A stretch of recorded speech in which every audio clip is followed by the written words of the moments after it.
What an interesting season the whole world is in right now. You know, Ecclesiastes chapter 3 verse 1 says, "To everything there is a season, a time and purpose under heaven."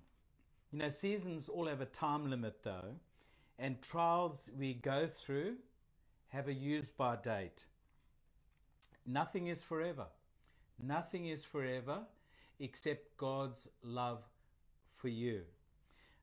Love is eternal. It says that in 1 Corinthians 13.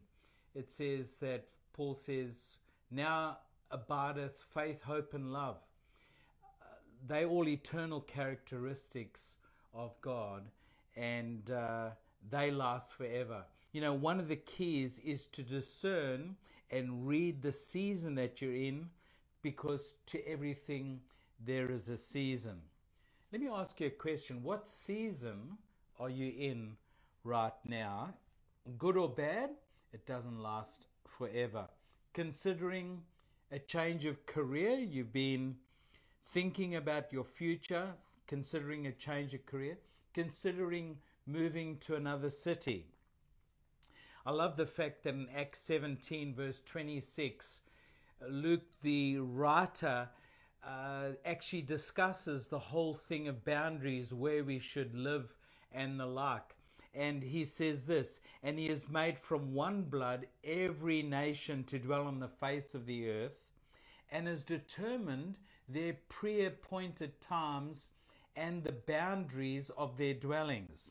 In other words, God knows exactly where you're best placed, where you're best suited, and has even set aside a city or a town where you should live. Quick personal story. You know, we'd lived in this town where we reside right now for around 8 years. My wife and I'd go for our daily walk, and one day we decided to turn off the highway and walk down a street we'd never walked down before. We'd never been to the city before prior to arriving, and so walking down the street, I was surprised when my wife stopped, pivoted, looked across at an old home across the road, and she said, "I lived there when I was a little girl." Well, you can imagine my absolute surprise. We'd never been to the city before. She said, "I lived there." As she'd said that, the door opens, old lady comes out, getting rid of her dog, chasing her dog out the house. I called out to her and I said, "Morning." And I said, "Quickly, let's go and introduce ourselves." We walked across the road. We chatted for 2 or 3 minutes. And my wife says to this old lady, she says, "Did you, 50 odd years ago, did you have a shearer board with you that lived with had his wife with him and a little 6-year-old girl?" And she said, "Yes." She said, I do recall that." She said, in fact, the little girl was very scared of the rooster we had in the backyard, because every time she'd walk across the backyard, the rooster would chase her and try and peck her. And Wendy looked straight into her eyes and she said, "That little girl was me." Well, they both embraced, and it was just, I was just shocked.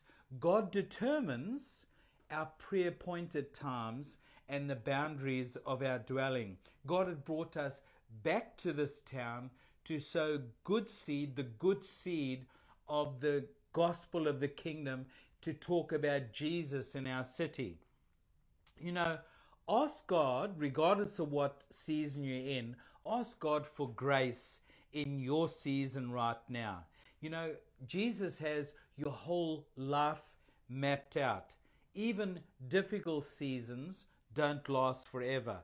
If you're in a fruitful season, thank Him, put aside some fruit for a lean season that may be ahead. Remember, the situation that hurts you most teaches you the best. You know, my personal life, my most difficult seasons in life have taught me my most valuable lessons. Allow trials to strengthen you.